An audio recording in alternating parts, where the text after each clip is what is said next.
Good evening, everyone, and welcome to the virtual public informational meeting for state project number 0059-0170 on Twin Bridge Road over Iron Stream in the town of Guilford.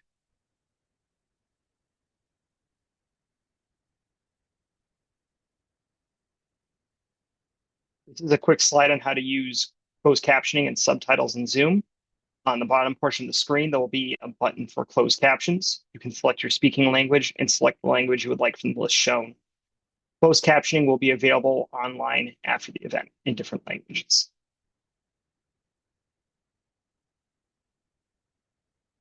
My name is Mark Burns, and I'm the supervising engineer for the local bridge program. This is my contact information.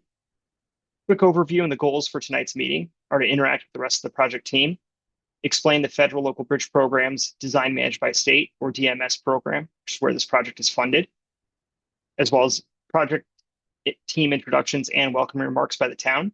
Following that, there'll be a formal presentation of the design process.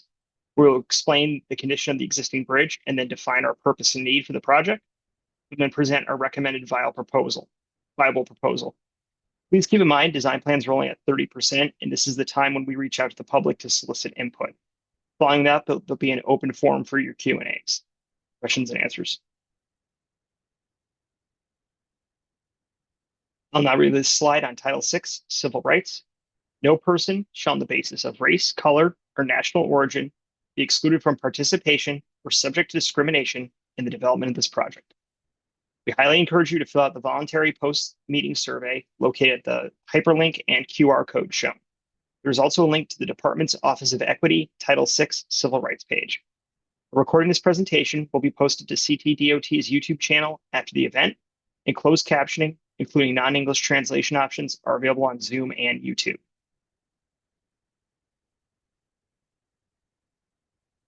This is another slide on Title VI, Notice to the Public regarding civil rights.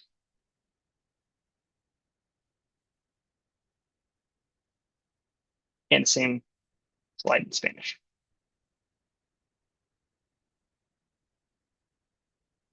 During the Q&A portion, if you have a question, please select the Q&A button on the bottom of the Zoom screen. It will open up a dialog window. From there, you can type in your question, click enter, and then the project team will answer it. If you're an audio-only participant, please dial *9 to raise and lower your hand.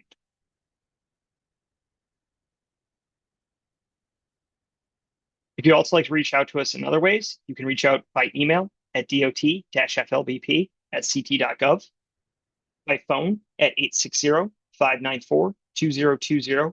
Please reference the project number in your voicemail during the Zoom Q&A, and then you can also reach the project webpage at the link shown below. Please note our comment period is open for the next 2 weeks and will end on July 23rd, 2026. So if you have a question that comes up following this meeting, please feel free to reach out and contact us, and we'll do our best to answer it.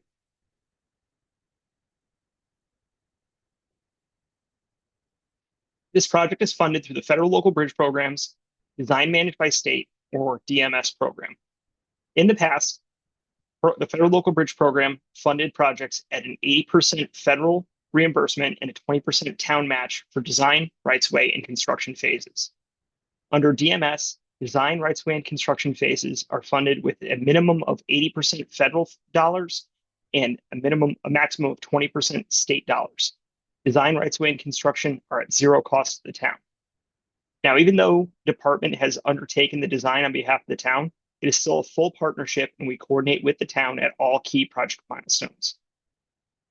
The goals of the DMS program were to provide a streamlined approach to design using our full DOT resources and our consultant resources, to aid the towns in keeping their bridges in a state of good repair by effective use of funds, decreasing typical design time from 48 to 60 months to 24 to 36 months.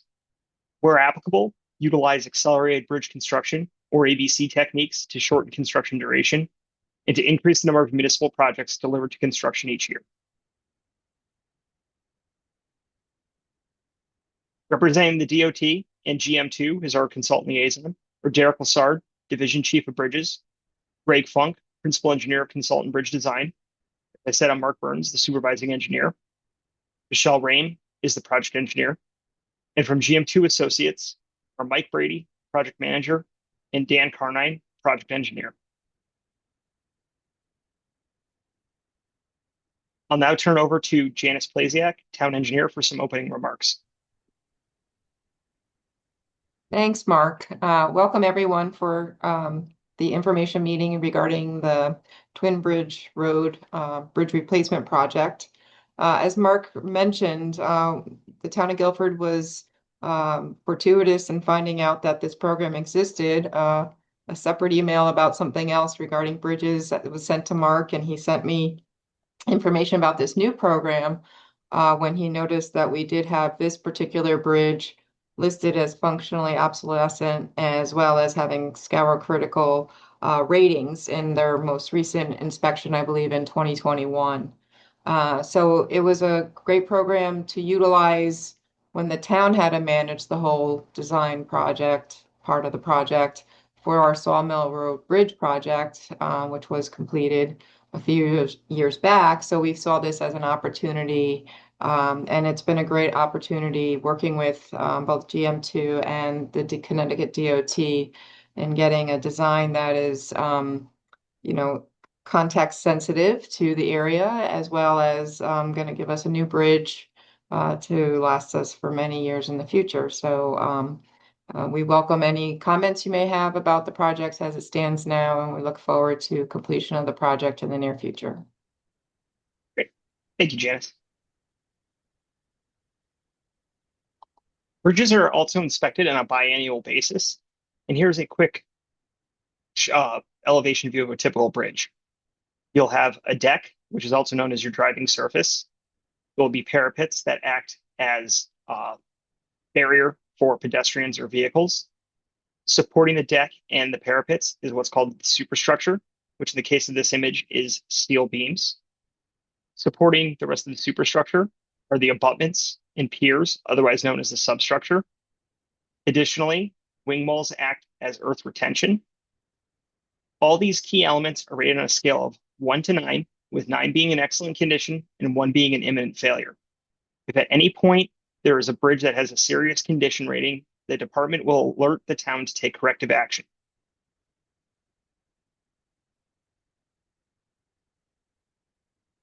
There's a quick location of the structure.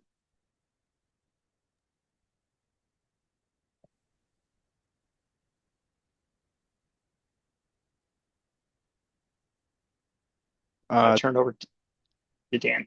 Dan, go ahead. Thanks, Mark. Good evening, everyone. My name is Dan Carnine, the project engineer.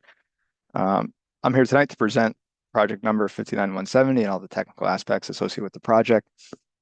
So this project does involve replacement of Bridge 4861, which carries Twin Bridge Road over Iron Stream in the town of Guilford and adjacent to the town of Madison. The bridge is approximately 0.7 miles south of the intersection with Route 80. This is an aerial view of the project area. This project is on the fringes of a suburban and residential area, and the adjacent properties are heavily forested with large areas of wetlands. The town line does run along the east side of the bridge, on the upstream side of it, with the town of Madison to the east and the town of Guilford to the west on the downstream side. This project is also adjacent to the Timberland open space area, which is located on the downstream side. However, we do not anticipate any impacts to that property.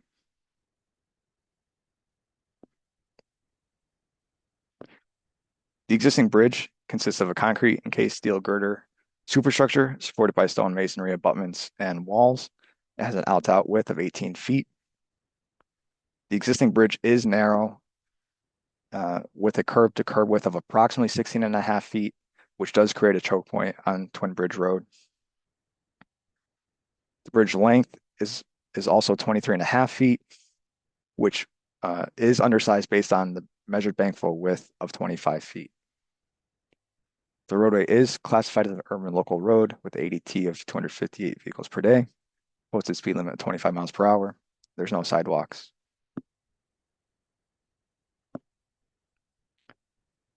The existing bridge is rated in fair condition with an overall inspection rating of 5. There is some rust on the bottom of the beams.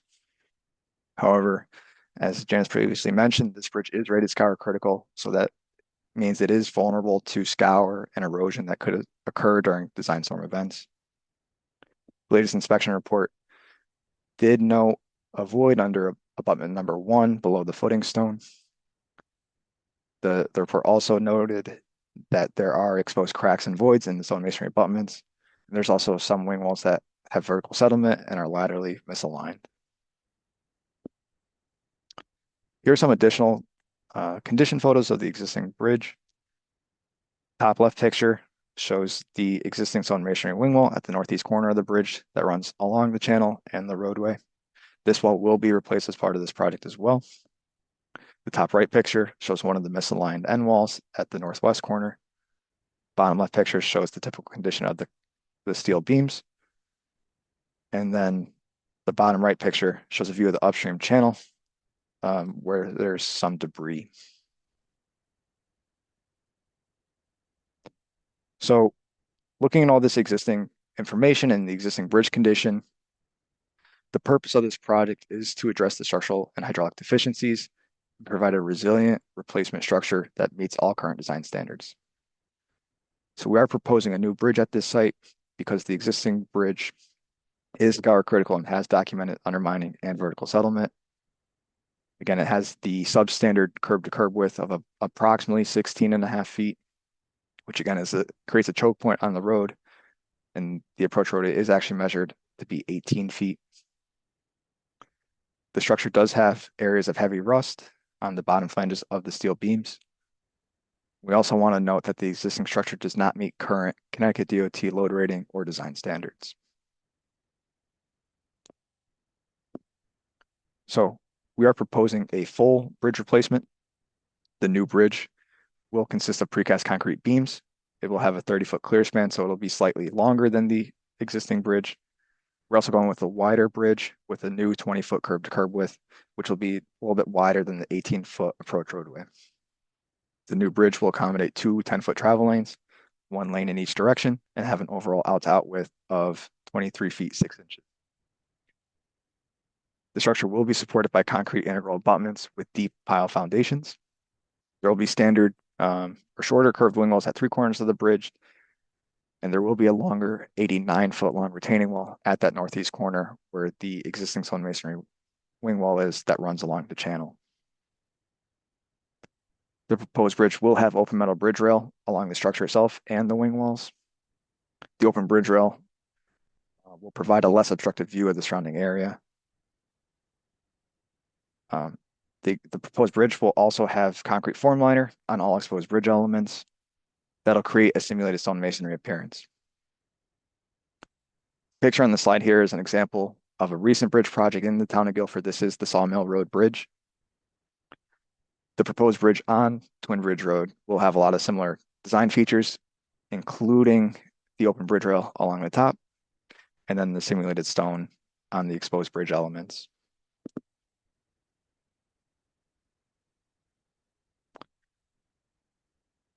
This is the proposed roadway plan. So this is our view looking down over the project. You can see our proposed bridge in the center in orange, and on each corner of the bridges are proposed wing walls in the purple areas. The reconstructed bridge approaches and roadway are shown in the yellow area, and our proposed grading is shown in green. Overall, the project limits are approximately 300 linear feet, with 260 linear feet of full depth roadway reconstruction. As part of the project, we will also be removing all roadside hazards within the project limits, specifically the boulders and trees that are on the edge of the existing roadway. This is our proposed roadway profile. So this is showing an exaggerated view of our roadway elevation. The dashed line that is highlighted in green is the existing roadway elevation. And then the proposed roadway is the line highlighted in orange. You can see over the bridge, we are raising the profile in the roadway slightly to accommodate the larger proposed bridge, but we are tying into the roadway and maintaining the existing roadway low point on the north approach. So this will prevent any negative impacts to the hydraulics or drainage and maintain a similar condition to what's out there today. Here's a proposed bridge elevation. So we are looking at the side of the proposed bridge, specifically the upstream side. On the top, we have the open metal bridge rail that'll be carried across the bridge and the wing walls. That open bridge rail will terminate into concrete end blocks at all four corners. Those end blocks, as well as the wing walls and substructure elements, will be treated with that stone masonry or simulated stone masonry appearance. The precast concrete beams shown here in orange will be supported by concrete integral abutments, and those integral abutments will be founded on deep pile foundations that go all the way down to bedrock. These deep pile foundations will address the scour critical rating, and the proposed bridge will no longer be vulnerable to any scour or erosion throughout its lifespan. Additionally, in front of the proposed abutments and wing walls, we will be stabilizing the channel embankments with stone riprap. And on top of that riprap, there will be natural street bed material shown here in the green areas.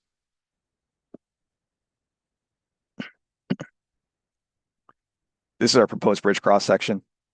Along the bottom, we have the pre-stressed concrete deck units, or also known as our concrete beams. On top of that is our concrete deck, and on top of that, there will be membrane waterproofing and 3 inches up by 2 inches concrete pavement. You can also see here on both sides of the bridge, there will be that open metal bridge rail, and you can see the 10-foot travel lanes going in each direction.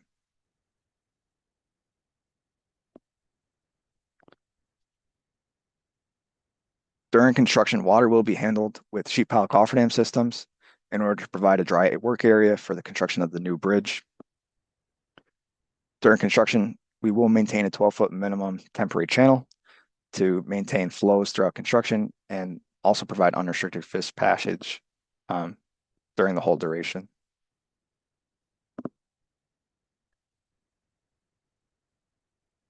Construction will use a full roadway closure and detour that is approximately 3.5 miles long. The detour route will use Twin Bridge Road itself, Route 80, Race Hill Road, Bradley Corners Road, which turns into North Madison Road in Guilford.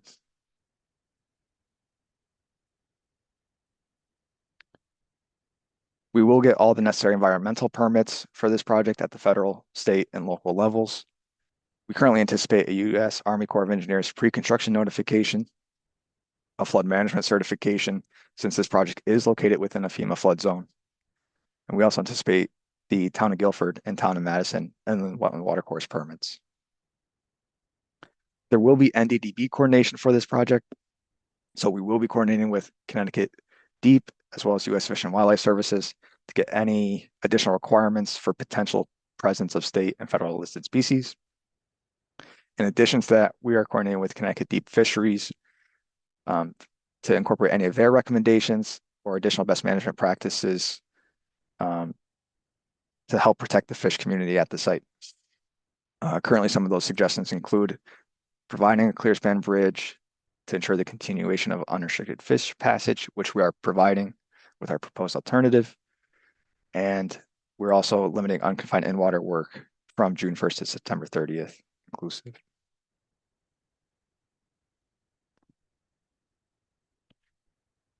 This slide shows the project is entirely within the existing street right-of-way, so we do not anticipate any property impacts to the abutting properties.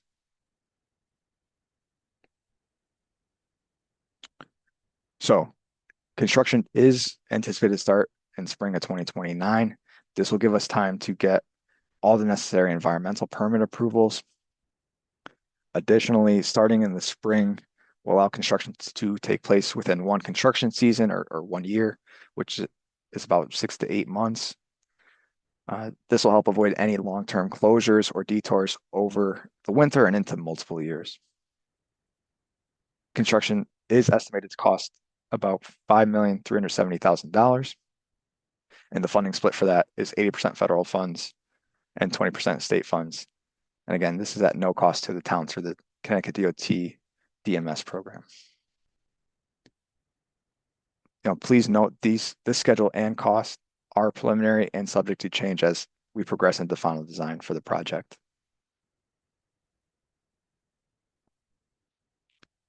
So that concludes our formal presentation. I'll turn it over to Mark for the question and answer session. Mark? Thank you, Dan.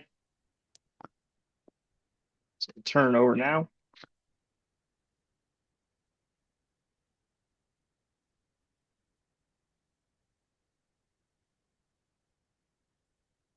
Again, please feel free to reach out to us at dot.flbp@ct.gov or by phone at 860-594-2020. And we'll be taking comments for the next 2 weeks.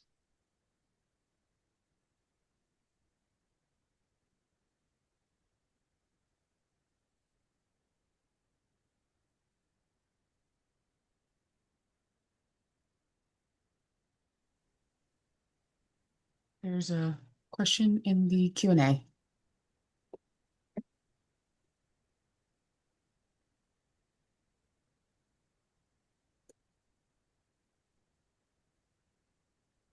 We have a question from Cynthia. Can you hear me? Yes, I can hear you, Michelle. Okay, so Cynthia asked, technically there is a second smaller bridge right next to the bridge you want to change. What happens with that bridge? Dan, if you want to take that. Yeah, I can start. So um, I think this is in reference to there is a remnants of possibly an old bridge or a parapet along the roadway to the north of Bridge 4861. However, it seems it's on we don't have a lot of documentation on that bridge. But it does appear that it hasn't been functioning for a long time, and at some point it was filled in. Again, but it does not appear to be functioning as a bridge today. There's no water flowing under that parapet. Instead, there is all the flow from Iron Stream goes down towards the roadway, and then along that existing stone masonry retaining wall at that northeast corner, and then it flows under our bridge 4861. So with that being said, this wall at the northeast corner, as well as that parapet, that will be replaced as part of this project with a new retaining wall. Um, and that was the retaining wall that was 89 feet long, running along that northeast corner. So here I'm pulling up the water handling plan to show the limits of that proposed wall. So it'll run along here and replace that parapet at that northeast corner as well as the stone masonry wall. And that wall will receive that stone masonry appearance to try to match the stone that's out there today. And it'll look similar to what was shown on the Sawmill Road Bridge. Thanks, Dan. Cynthia did say that that is correct. This is the bridge she was speaking of, and she didn't recognize that it was closed.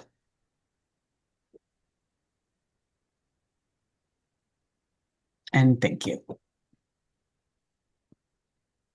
Sure, you're welcome.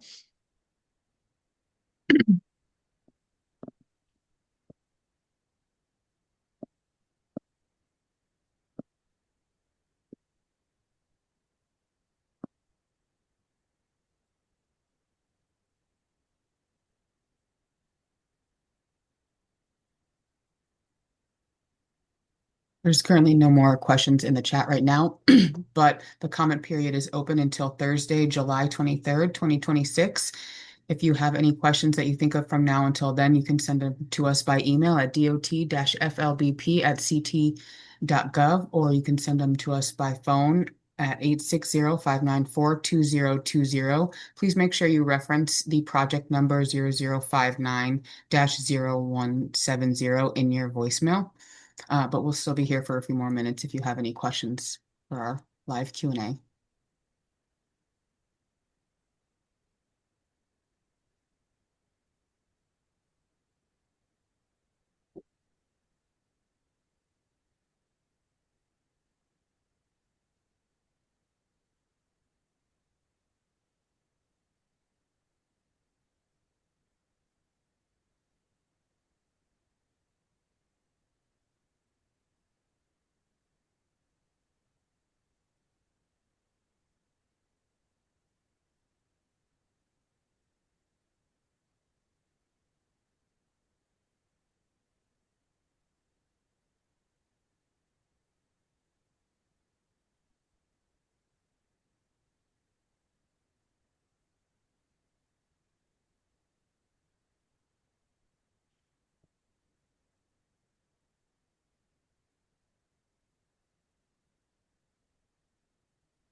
Okay. Sorry, I'm just taking a minute to retype the web page so I can post it in the chat for everybody before we close this up.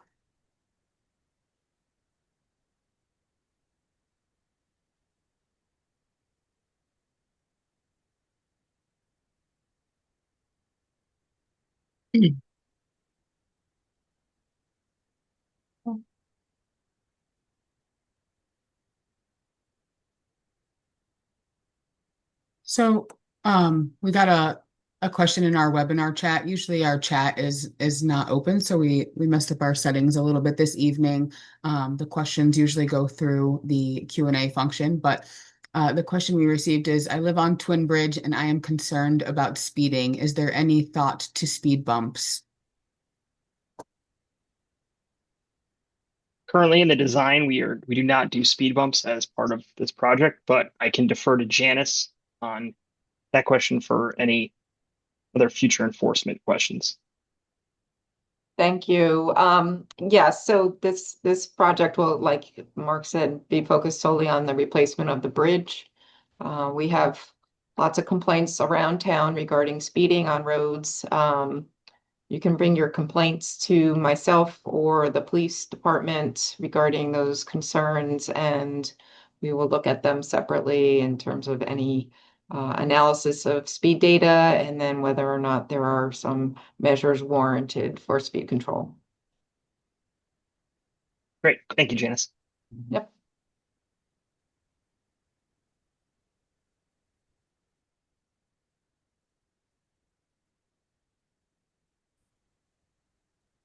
Sorry, and just to clarify, if you have a question, there is a Q&A function located at the bottom of the screen, and that's where you can input your questions to.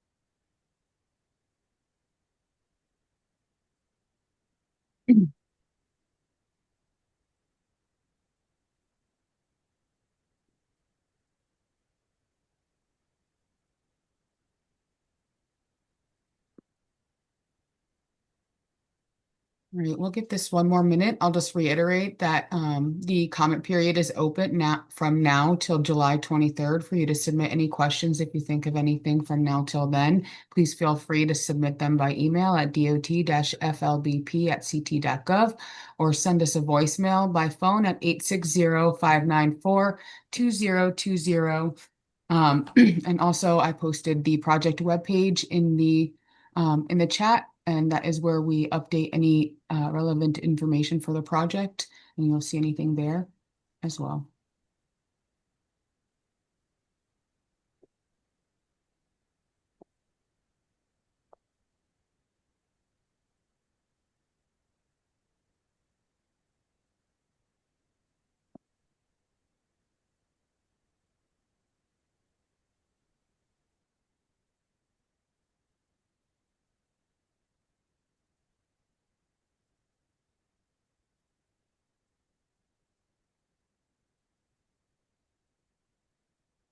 Okay, seeing no more questions before we close out, I'll just ask everybody if they have a chance to fill out the volunteer survey after this presentation. It helps us with future presentations. And with that, I hope everybody has a good night and stays cool and enjoys the rest of their summer.